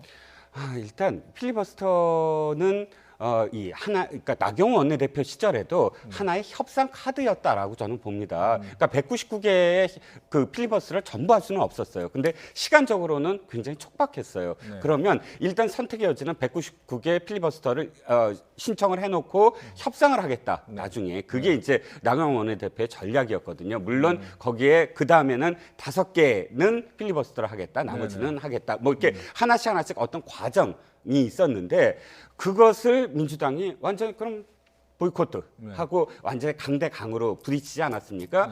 양쪽 다 속내를 들여다보면 어찌됐든 협상을 하지 아니하고 협상 없이 이렇게 강대강으로 부딪혀서 연말 20대 국회를 마무리한다. 문제는 총선 때 이것이 어떤 역풍을 불지 양쪽 다 사실은 예측 불가능한 상황이거든요. 그렇기 때문에 마지막 협상이 어떻게 될 것인가가 가장 그 초미의 관심이었는데, 아까 그 그래픽은 어쨌든 한국당 의원들의 일부 한국당 의원들의 또 이 속내가 드러난 것이죠. 만약 필리버스터를 했을 경우 정말 역풍이 또 어떻게 불지 모르니까 그런 어떤 의미인 것 같고, 심재철 원내대표의 어떤 카드는 사실 좀 예상을 할 수밖에 없었어요. 왜냐하면 일단 이 심재철 원내대표가 신임 원내대표로서 자신의 어떤 입지는 6개월밖에 없어요. 딱 6개월인데 원내대표로서 원내를 지휘할 수 있는 건 사실 10일밖에 안 돼요. 원내대표의 어떤 원내 지위가 굉장히 중요하지 않습니까? 그런데 이 총선 전국으로 가서 내년에 초에 뭐 공천이고 이런 어떤 이야기가 나왔을 때 사실은 그게 원내 얘기가 아니에요. 그렇기 때문에 원내대표가 지금 이 자신의 어떤 입지 또는 자신의 정치력을 보일 수 있는 가장 이 최적의 시간은 10일밖에 안 남았다. 그러니까 10일이 아니라 이 내일, 그러니까 이 12월 10일까지밖에 없었다는 거예요. 그러면 뭔가 자기가 카드를 내밀어서 협상과 그다음에 투쟁을 함께하는 원내 지도부로서의 이미지를 보일 수 있는 카드, 거의 유일했다고 볼 수가 있죠. 그러니까 이제 원내대표를 흔히 원내 사령탑이라고 하는데 임기가 이제 내년 총선까지밖에 안 되기 때문에 짧고, 그 사이에 임시회가 열릴지는 불투명하기 때문에 사실은 뭐 취임하자마자 자신의 정치력을 발휘하는 그 순간은 시작되고 끝나기 임박했다. 뭐 이렇게 봐야 되겠죠. 그러니까 자기가 어찌됐든 지금 이 고착된 상태를 출렁이게 만들면서 이슈를 이끌어 나가는 상황이 돼버렸어요. 그러니까 결과는 어찌됐든 간에 협상과 투쟁을 병행할 수 있는 그런 원내대표다라는 이미지는 지금 시작하자마자 보여준 거죠. 자, 그렇다면 민주당은 어떤 반응을 보였을까요? 자유한국당과의 협상 별개로 이른바 4+1 협의체를 별도로 가동하면서 협상 결렬을 대비를 하고 있습니다. 이인영 원내대표의 말 들어보시죠. 점으로 돌릴 수는 없는 얘기라고 생각합니다. 뭐 저희로서는 그 기왕에 그 4+1을 통해서 예산과 관련한 의견도 수렴했고요. 그 수정안을 만드는 과정에서는 자유한국당이 가지고 있었던 그동안의 그 예산 심사 과정에서의 문제의식 거의 다 반영하려고 노력했습니다. 남은 시간 최선을 다해서 합의 처리를 시도하는 거지 무의로 돌리고 내일 예산을 처리한다는 이 정신을 흐트러뜨리기 위한 그런 과정은 아니다 이렇게 말씀드립니다.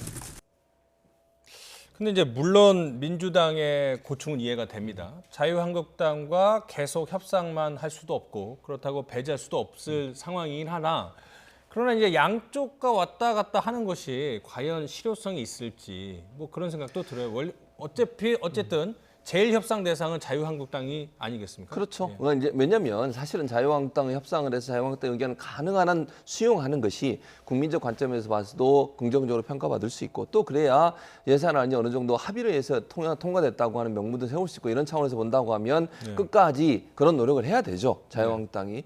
자유한국당과 협상해서 어쨌든 예산 처리를 할 수 있도록 지금 소소일을 하고 있는 것을 알려주고 있어요. 그러면 내일 아침에 어떤 경우가 나올지는 두고 봐야 되겠지만 제가 볼 때는 접근할 가능성이 저는 좀 높다고 보고 만약에 접근이 안 되더라도 4+1 수정안으로 통과시킬 가능성이 저는 높다고 봅니다. 일단 잘 아시는 것처럼 몇 년째 계속 우리 국회가 예산안 그 통과 시점을 계속 법정 시한을 넘기면서 계속 이렇게 문제가 되고 있어요.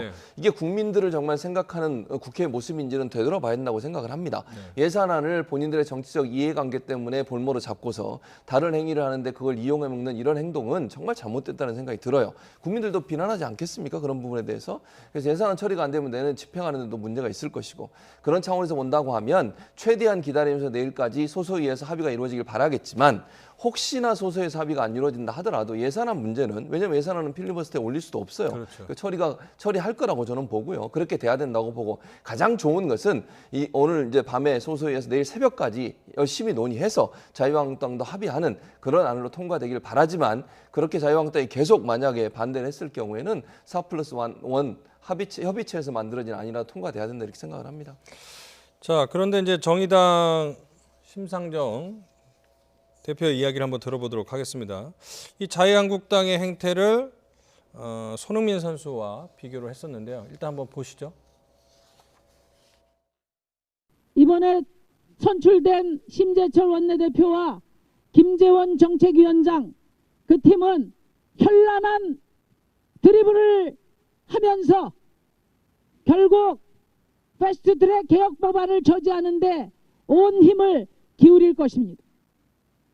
이 현란한 드리블에 정신 놓고 또 현혹되어서는 올해 안에 개혁 법안 처리 어렵습니다.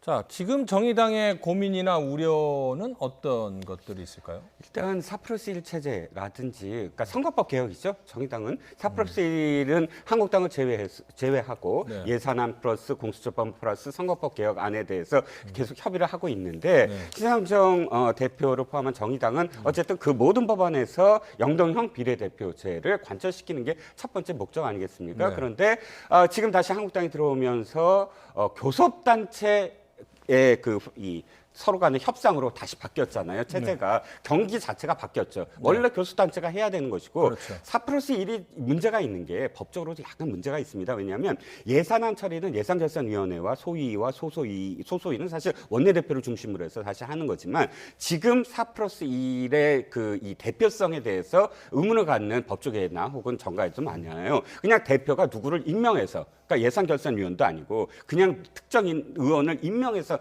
하는 그런 그 협의체거든요. 그러면 예산을 다룰 수 있느냐 없느냐에 대한 대표성에 대한 문제 뭐 이런 것들이 굉장히 나중에 말이 많을 거예요. 그러니까 민주당 입장에서도 최소한 4+1로 예산안을 처리하는 건 문제가 있다라는 걸 인식을 하고 있거든요. 그러니까 어쨌든 심상정 원내대표는 예산안에 대해서 지금 걱정을 하는 건 아니에요. 중요한 건 이러다가 그 더불어 이 교섭단체에서의 어떤 협상 과정에서 특히나 이제 그 한국당과 민주당의 협상 과정에서 선거법까지도 한국당의 어떤 의견을 들어주지는 않느냐. 예를 들자면 작년 이 2018년에 예산안 마지막에 이런 별명이 붙었잖아요. 더불어 한국당 아니라고. 네. 그러니까 두 당이 마지막에 짬짬이로 뭐 비판하는 입장에서는 그냥 그 다른 당 다 제외하고 그냥 그 합의한 끝에 뭐 이렇게 통과시켰다 해서 뭐 더불어 한국당 아니다 이렇게 네. 표현이 됐는데 네.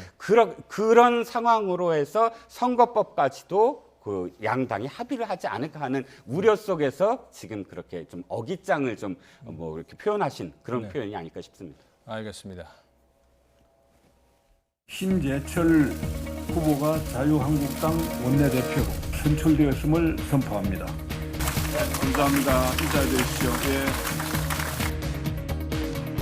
저는 호남 출신에다 장애인입니다. 영남 줄인 우리 당에서 호남 출신의 장애인인 제가 원내대표가 된다는 것은 그 자체로 당이 변한다는 큰 정신호가 됩니다. 민주화 동지로 말하는 이인영 동지보다 신대철 동지가 나를 더 빨리 만났어. 합사의 감방 동지.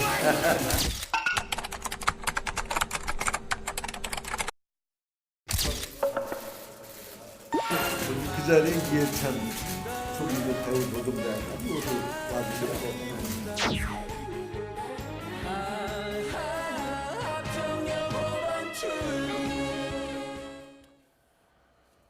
네, 오늘 자유한국당 원내대표로 선출된 신임 신재철 원내대표 이야기를 이번에는 좀 더 구체적으로 해보겠습니다. 영상에서도 확인하셨지만 신재철 원내대표는 호남 출신의 그동안 비주류 계파로 계속 분류가 되었고 또 80년대에는 이제 운동권, 서울대 총학회장으로서 운동권을 또 이끌었던 사람이기 때문에 뭐 그동안 봐왔던 자유한국당 의원들의 이력과는 많이 차이가 좀 납니다.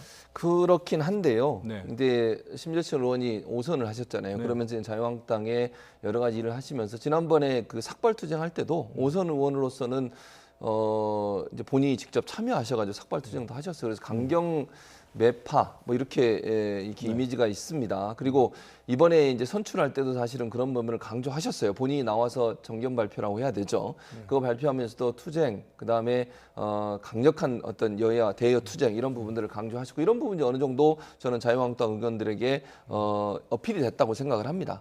그런 차원에서 본다고 하면 물론 호남 출신이시고 뭐 민주화 운동을 하셨던 또 자유한국당 내에 지금 민주화 운동 하셨다가 보수로 가신 분들도 많이 있어요. 그래서 그게 지금의 심재철 의원을 대변하는 모습이라고 보진 않습니다. 저는 굳이 옛날 얘기는 할 필요 없다는 그렇죠. 저는 말씀이시죠? 그 생각해요. 왜냐하면 바뀌셨다고 생각하거든요. 바뀌는 건 뭐 저는 문제가 없다고 봐요. 본인이 바뀌시는 거니까. 그러니까 예전에 그런 모습이나 지금의 예전에 그런 모습 때문에 이분이 지금은 뭐 이럴 거다 이렇게 우리가 예상하기보다는 최근에 심재철 지금 원내대표가 하셨던 여러 가지 행동들이나 태도들을 보면 그분이 갖고 있는 정치적 성향 이념이 저는 생각될 거라고 봅니다. 또 잘 아시는 것처럼 대선 때는 문준용 사건을 본인이 의혹을 제기했던 분이고 청와대에서 쓰는 특활비 문제로 또 제기했던 분이고 이런 걸 보면 대여 투쟁에 가장 앞장섰던 분 중에 한 분이에요. 그런 차원에서 본다고 하면 강성 매파의 원내대표라고 볼 수 있고 아마 이제 대여 투쟁을 더 강하게 밀어붙일 가능성도 저는 충분히 있다고 봅니다.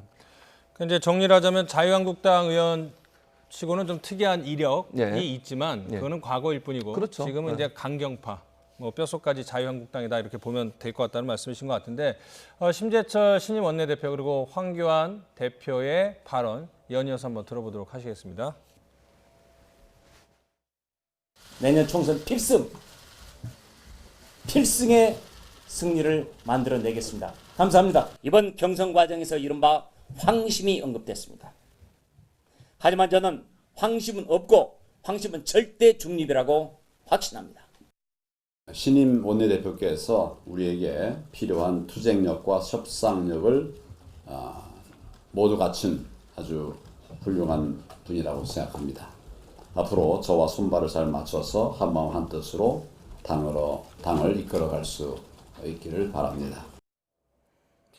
이번 자유한국당 원내대표 경선에서 드러난 당내 의원들의 표심에 대한 분석들이 여러 가지가 나오고 있는데 어떻게 보세요? 어떤 것들의 무게를 두고 계십니까? 모든 언론들이 사실은 그러니까 비박계의 반란이다, 비황계의 반란이다. 그러니까 친황이라고 이야기하고 더 이렇게 그 적극적으로 친황의 그런 마음을 표현했던 그러니까 그 후보들은 전부 다 떨어져 나갔어요. 제일 처음 떨어져 나간 후보가 유기준 후보잖아요. 근데 네 후보 중에 제가 보기에는 가장 먼저 황심이다라고 이렇게 그 이야기했거든요. 근데 그래서 이제 언론들은 비황계 또는 비박계가 지금 뭉치지 않았느냐, 뭐 또는 5선이니까 혹시나 3선 이상의 그 중진들을 이번에 쇄신의 명목으로 이 그 속아내려 하는 것에 대한 반발 심리, 그러니까 뭐 이 중진 의원들이 다 뭉쳤다, 뭐 이런 해석도 나오지만 저는 좀 정반대입니다. 자, 원내대표 선거를 좀 역대 원내대표 선거를 좀 봐야 돼요.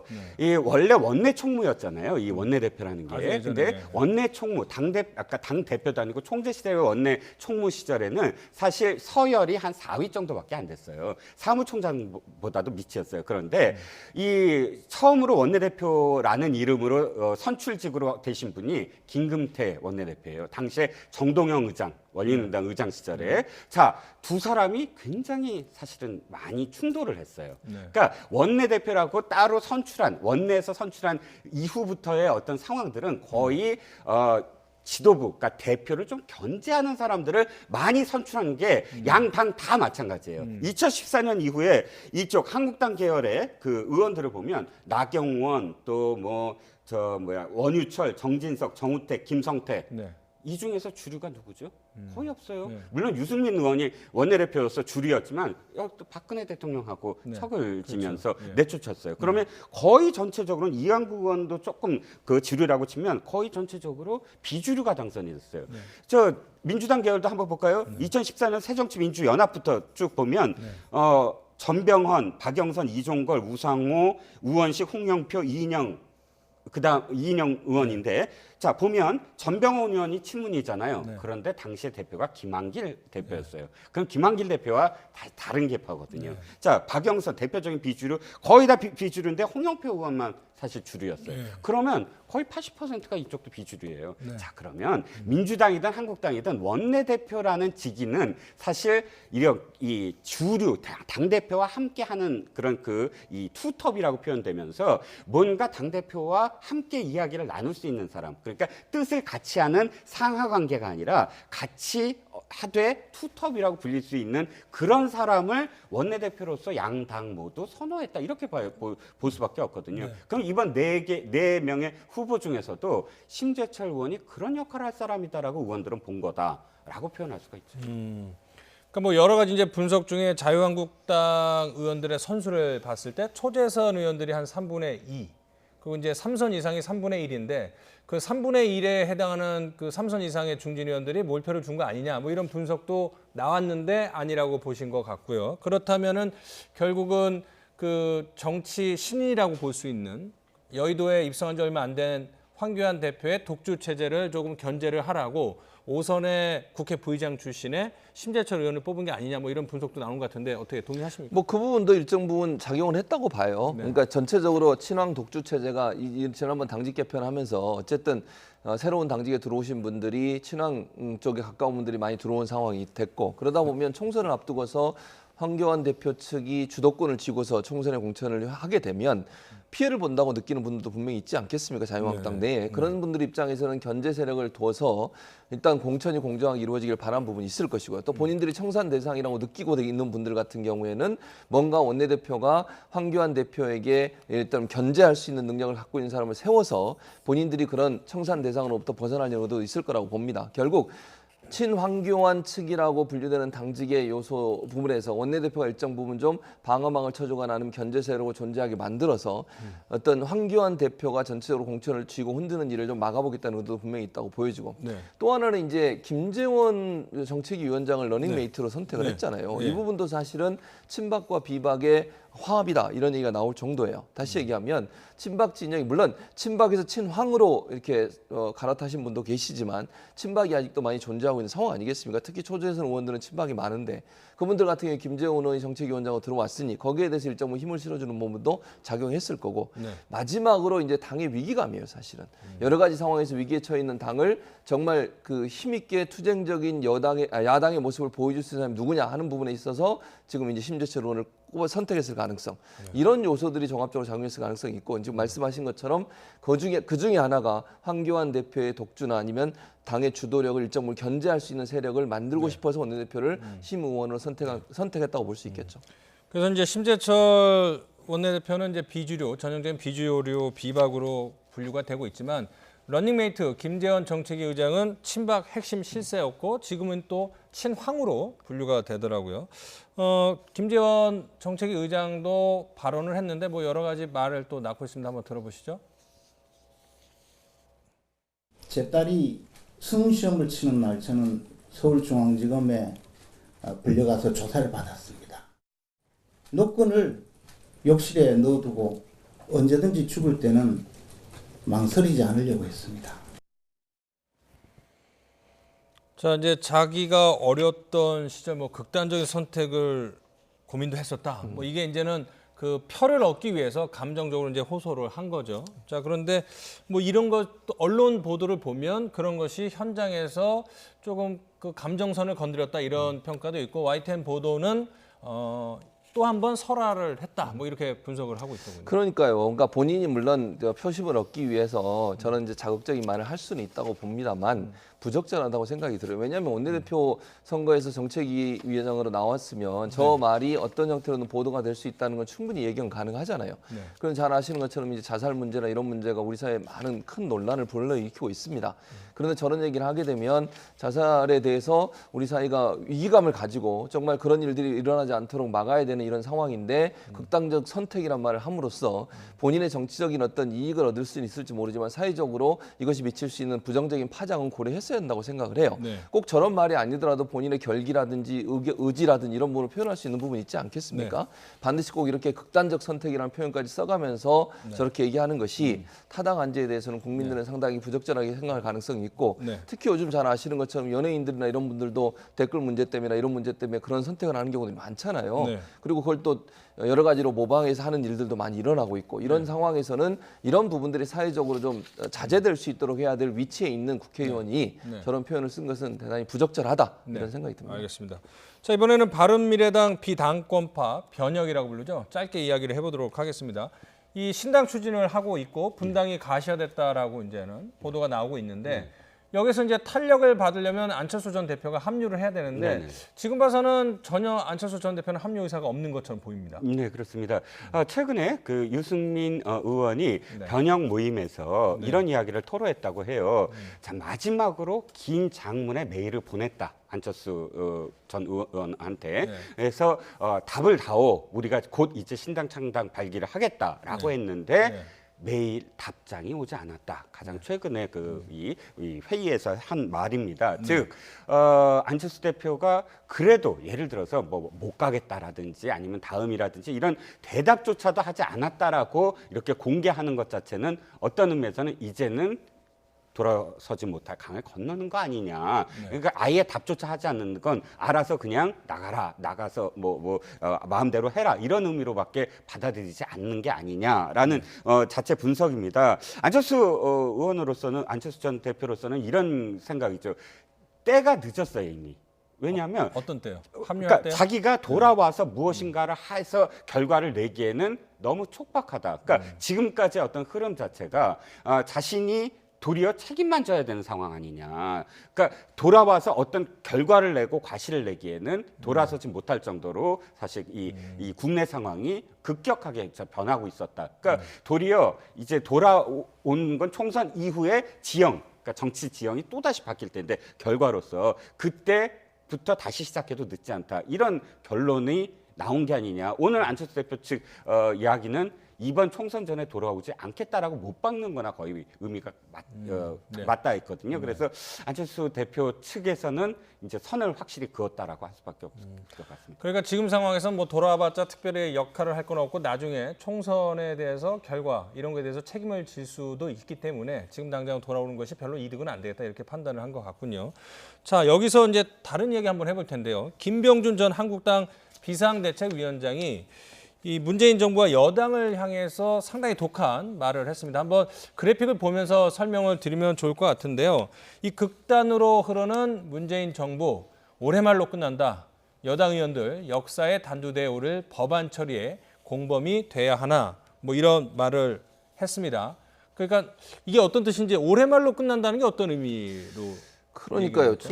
김병준 전 비대위원장이 올해 말로 끝난다는 의미를 어디에 두고 했는지 모르겠는데 저는 그렇게 보진 않고요. 올해 말로 끝나지 않을 겁니다. 근데 뭐 저런 표현을 극단적인 어떤 표현이라고 볼 수 있고 현 여당이나 문재인 정부에 대해서 저렇게 뭐 심한 말 표현을 썼는데 전 정치적 이유라고 봐요. 김병준 비대위원장 입장에 총선 앞두고서 뭐 본인이 출마할지 안 할지는 아직까지 모르겠습니다만 자유한국당이나 아니면 이제 보수 대통합을 했을 경우에 본인이 거기 가서 비대위원장도 하셨으니까 거기에 어떤 본인의 위치랄까요? 아니면 어떤 운신할 수 있는 폭을 만들기 위한 그런 어떤 정지 작업이 아닌가 이런 생각이 듭니다. 그래서 본인이 뭐 본인의 의사를 표현한 거니까 제가 뭐 거기에 대해서 뭐 얘기할 말은 별로 없습니다만 그대로 알겠습니다. 되지 않을 거라고 생각하고 다만 그래픽 보면서 제가 좀 설명을 드리도록 하겠습니다. 그러니까 올해 말로 끝난다라는 게 어떤 이야기냐 하면은요.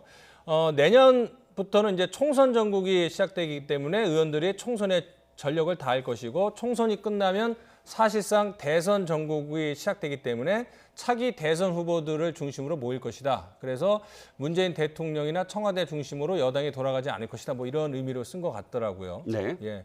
김병준 전 비상대책위원장은 노무현 정부 시절에 정책시장을 비롯해서 5년 내내 노 대통령의 신임을 받은 사람이고 노 대통령과 함께 그 청와대와 뭐 또는 위원회 등을 포함해서 함께 정부를 함께 했던 사람이에요. 자, 그러면 노무현 정부가 어떻게 됐는지를 많이 알고 있거든요. 어떻게 됐냐면 중간에 총선 이후부터 사실은 노무현 대통령이 급격히 지지율 내지는 지도력이 떨어질 수밖에 없었어요. 이유는 총선 이후에 열린우리당이 당의장을 중심으로 해서 후보, 정동영 후보라든지 차기 대권 주자 쪽으로 전부 다 힘이 모아가면서 대통령을 흔들었거든요. 그때부터 해서 탈당하라, 지지율은 더불어서 악순환 계속 떨어지고 그런 모습을 보면서 김병준 위원장이 표현한 건 사실 저는 이렇게 봐요. 그걸 제가 옳다, 그르다 이게 아니라 해석을 한다면 문정부의 지지율은 그러니까 이 리더십은 사실은 올해 말로 40% 미만으로 떨어질 것이다. 그러니까 당 지지율과 대통령 지지율이 견져봤을 때 대통령 지지율이 떨어지면 대통령을 광고로 해서 예를 들어서 대통령과 손잡은 후보들을 그 사진 포스터로 선거를 치를 수 있겠느냐? 아닐 것이다. 그렇다면 차기 후보가 누구냐에 따라서 의원들은 그쪽으로 줄을 설 테고 열린우리당 시절, 노무현 대통령 시절과 같은 결과가 나오지 않겠느냐. 이렇게 알겠습니다. 해석을 할 수가 있겠죠. 자, 누리꾼 반응들 저희가 좀 정리를 해봤는데 일단 한번 보시겠습니다. 자, 뭐 너나 잘하세요 뭐 이런 얘기부터 했고 본인이 먼저 끝날 것 같다. 선거 처리됐다. 망언 내뱉기 시작하네라는 것들이 있고요. 속이 다 시원하고 당신을 지지한다. 현재 정치 상황 제대로 보는 분이 많았으면 좋겠다. 노무현 전 대통령 정책 자문했던 사람 말을 들어라. 뭐 이렇게 찬반 의견이 엇갈리고 있는데 사실 근데 이제 문재인 대통령은 다른 대통령과 달리 조금 지지 세력이 좀 강하지 않습니까? 그래서 그런 것들이 좀 예전에 대통령과 같은 공식을 대입을 해도 될지는 사실 저도 좀 의문이긴 합니다. 그러니까 저는 그렇게 생각하지 않아요. 그러니까 김병준 지금 전 비대위원장이 주장하는 주장에 저는 전혀 동의할 수 없고요. 물론 일반적으로 대선 정부에 들어서면 레임덕 현상이 오는 것은 일정 부분 있을 수 있겠죠. 그러나 그것도 지금의 정부가 어떻게 하느냐에 따라 달라질 거라고 저는 생각해요. 그게 예전에 정부가 저랬으니까 그렇게 될 거라고 일방적으로 판단하고 예단해서 얘기하는 것은 그건 뭐 정치인이 그렇게 얘기할 수는 있겠죠. 그러나 그렇게 될 거라고는 저는 보지 않습니다. 그리고 모든 정부들이 사실은 뭐 대선 정부에 들어가 대선 후보가 나오게 되면 일정 부분 현 정부에 대해서 지지율이 일정 부분 떨어지는 부분이 있어요. 그게 뭐 불가피한 부분이 있는데 그게 어느 정도 선이냐가 중요하다고 저는 보는데 김병준 지금 전 비대위원장 같은 경우에는 그게 본인의 예측에는 문재인 정부가 그렇게 그렇게 될 거라고 생각하지만 지금의 지지층이라든지 아니면 지금 현재도 뭐 보수와 진보의 대립이라든지 아니면 공수처법 관련해서도 완전히 팽팽하게 맞서고 있는 상황이거든요. 이런 상황에서 과연 이렇게 급격하게 지지율이 떨어지면서 대선 정국으로 가면 문재인 정부 힘이 빠질 거라고 생각하는 것은 본인의 희망 섞인 전망인 거지 저기 그대로 될 거라고 보지 않습니다. 네. 자, 그러면 한 가지 더 짚어보도록 하죠.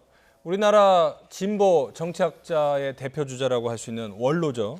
이 최장집 고려대 명예교수가 한국 민주주의의 위기다. 위기의 본질은 한국 진보의 도덕적, 정신적 파탄이다. 이런 말을 했습니다. 이 김대중과 한국 민주주의라는 기조 강연을 했습니다. 이제 김대중 전 대통령 기리는 그런 행사에서 기조 강연을 했습니다. 그러니까 핵심은 김대중 전 대통령과 같은 인물이 또 나와야 된다라는 의미인데 그렇다면 김대중 전 대통령의 정치력과 지금 정치의 문제를 뭐가 문제인가 진보 진영 입장에서 비교를 했을 때 결국은 자신과 다른 의견도 통합할 줄 아는 그런 정치력이 필요하다. 이 부분을 강조를 하고 싶어 한 것 같습니다. 제가 읽어봤을 때는. 그런데 여기에서 그래서 지금은 진보가 이야기하는 민주주의는 민주주의가 아니라 전체주의다. 그러니까 한마디로 진영 싸움을 비판하는 거겠죠. 여기에 대해서는 어떻게 생각하십니까? 그러니까 이제 그러면서 최장집 교수가 DJP 연합을 예를 들었어요. 그렇죠. 그 DJP 연합을 예를 들면서 그런 협치나 아니면 포용하는 정치가 필요하다. 뭐 저는 일면 동의합니다. 최장집 교수 얘기하신 부분에 대해서. 동의하지 않는 부분은 뭡니까? 뭐 동의하지 않는 부분은 지금의 정부가 민주주의가 아니다 이렇게 얘기하는 부분. 물론 그렇게 직접적으로 얘기는 안 하셨지만 뉘앙스에 따라서 그렇게 해석할 부분도 있잖아요. 그렇게 보진 않고요. 그러니까 지금의 대결 구조가 그러면 민주주의를 포기해서 이런 대결 구도가 왔느냐. 저는 대결 구도라고 양측이 다 문제가 있다고 생각해요. 기본적으로 한쪽이 잘못해서 대결 구도가 만들어지는 건 아니라고 저는 보거든요. 예를 들면 지금의 여러 가지 사안들도 보면 의혹 수준에서 있는 부분을 제기하고 그것 때문에 반발해서 또 의혹 제거하는 해명을 하고 이런 과정에서 계속 충돌이 일어나고 그것이 언론을 통해서 보도되면서 일정 부분 진보 보수가 대립하는 양상으로 가고 있는 것처럼 보여지고 있는 겁니다. 그거는 뭐 자연스럽게 민주주의의 불가피한 어떤 현상이라고 저는 생각해요. 공수처법 관련해서도 필요하다고 주장하는 사람이 있고 필요하지 않다고 주장하는 사람이 있을 수 있지 않겠습니까? 그게 건전한 민주주의인 것이지 그 모든 것을 통합하는 것만이 건전한 민주주의라고 보지는 않습니다. 그래서 남의 의견을 존중하고 듣고 그 부분을 고려하는 것 그건 민주주의의 기본적인 성향이지만 민주주의는 다양한 의견이 존재하는 것이고요. 그 의견이 대립돼서 충돌하는 것마저도 그것이 민주주의를 해하는 행동이라고는 보지는 않습니다. 물론 최 교수님 그렇게 얘기했다고 저는 보지는 않고요. 그래서 통합의 의미를 두시는 부분은 동의하지만 현재 일어나고 있는 진보와 대립의 극한 대결이라고 보여지는 여러 가지 현상들이 민주주의의 건전한 모습이 아니라고 주장하는 부분은 저는 동의할 수는 없습니다. 형님 어떻게 보세요?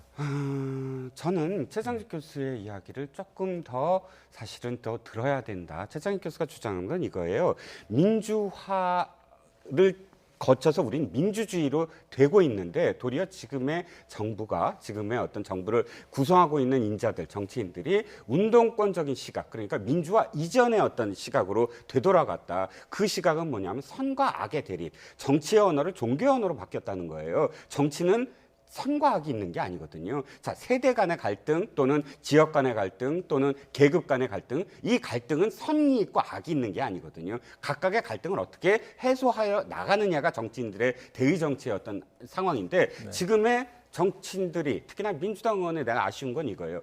악마의 손이라고 윤석열 검찰총장을 비판하는 게 비판을 할 수 있을지언정 악마다, 천사다 이런 건 뭐냐면 선악 구도가 머릿속에 아직도 있다는 얘기거든요. 그렇기 때문에 최장집 교수가 그렇게 표현했어요. 지금 운동권적인 시각이 아직도 있고 선악 구도로 보는 것 자체가 문제다. 이 선악 구도로 바라봄으로써 진영 논리가 생기고 진영 논리가 생김으로써 군중 그러니까 서초동 집회와 이 태극기 집회 이런 어떤 군중 집회가 마치 종교 집회처럼 됐다라고 지금 표현하고 한 가지만 말씀드려서 저는 선악 구도로 보지 않는다는 거예요. 저는 의견의 대립이고 의견의 차이인 것이지 저 두 집회가 선악의 대결이라고 저는 보지 않는 거예요. 그러니까 양쪽의 교수님께서 의견이 생각하시는 게 옳은데 다만 제가 정치인들 특히나 민주당 의원 계열에서 악마다 또는 선하다 이런 개념들이 나오기 때문에 드리는 말씀입니다. 네, 알겠습니다. 자, 그 원로 진보 정치학자의 고언이 이 정치권의 메아리가 될지 아니면 그냥 하루 강연으로 끝날지 뭐 지켜보도록 하겠습니다. 생각은 좀 다르신 것 같은데 오늘 나이트 포커스는 여기서 정리하도록 하겠습니다. 고맙습니다.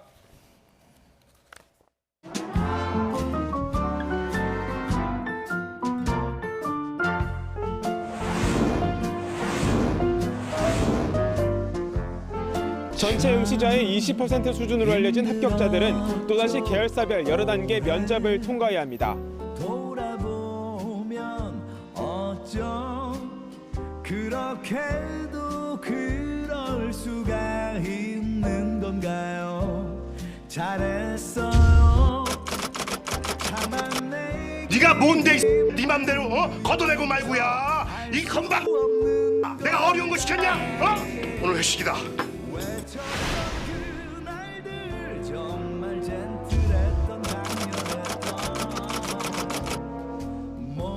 최근 조국 사태에서도 드러났지만 너무 힘든 거예요, 청년들의 삶이. 그리고 웬만한 스펙으로는 또 뛰어넘지 못한다는 얘기를 듣고 안정된 직장, 안 잘리는 정규직을 원하기 위해서 그런 스펙을 쌓는 거예요.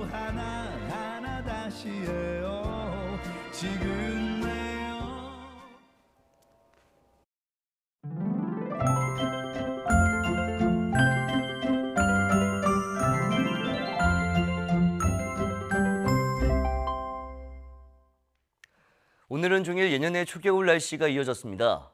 지난주에 비해 공기가 부드러워지면서 크게 춥지 않았는데 내일은 오늘보다 기온이 더 오릅니다. 내일 서울 아침 기온이 4도로 오늘보다 5도가량 높겠고 낮 기온도 11도로 오늘보다 6도가량 높겠습니다. 다만 내일도 미세먼지가 말썽을 부립니다. 특히 수도권에는 초미세먼지 농도가 매우 나쁨 수준까지 오를 것으로 예상되면서 미세먼지 비상 저감 조치도 발령됐습니다. 이에 따라 행정공공기관은 차량 이부제가 도입되고 미세먼지 배출 사업장은 조업 시간이 단축됩니다. 또 배출가스 5등급 차량은 운행이 제한됩니다. 이 점 참고하시기 바랍니다. 중서부 지방에는 내일 새벽까지 5mm 안팎의 비가 더 내린 뒤 그치겠습니다. 이후 대체로 흐리다가 밤부터 모레 사이 또 한 차례 비가 내리겠습니다. 남부지방은 종일 구름만 많겠습니다. 내일 아침 기온 오늘보다 4도에서 9도가량 높겠습니다. 서울 4도, 대전 5도, 광주 3도, 부산 8도로 예상됩니다. 낮 기온은 오늘보다 3도에서 6도가량 높겠습니다. 서울 11도, 대전 14도, 광주 16도, 부산 17도로 예상됩니다.